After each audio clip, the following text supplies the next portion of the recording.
Yesterday being the International Day of Persons with Disabilities, I want to focus today on two separate issues in relation to people with disabilities. And the first is around the provision of the personal assistance. We had an excellent presentation in the AB room earlier on, hosted by Kevin O'Callaghan, and I do want to commend him on all his work as chairing the Oireachtas Committee on Justice around the issue of people with disabilities.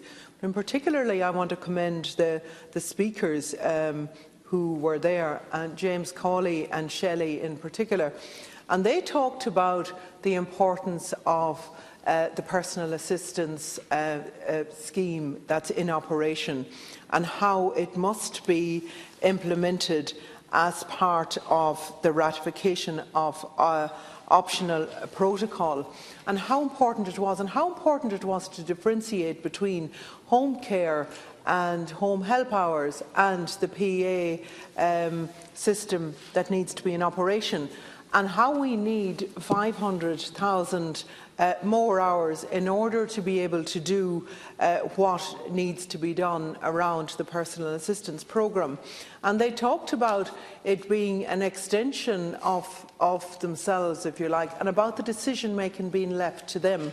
And I remembered Michael Corbett, who is a great advocate for the PA system in it, when he spoke about the only true experts on disabilities are those people with disabilities themselves.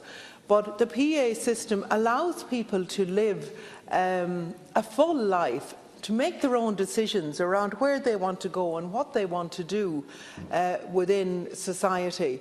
And I think that is hugely important. They also talked around the transition from education to employment and the importance of having a PA system in place for that, or PA support, and what we need to do in order to legislate to invest and a whole standardisation of the PA system across the country.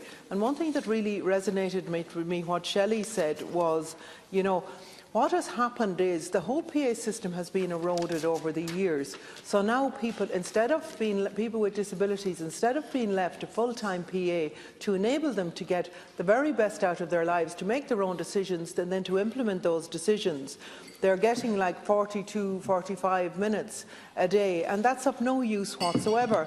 And she posed the question, what would you do in 42 minutes? And she answered it as well, and she said, feck all. And I have to say I do agree with her. But it's hugely important that we get that system up in place, that we get the extra hours.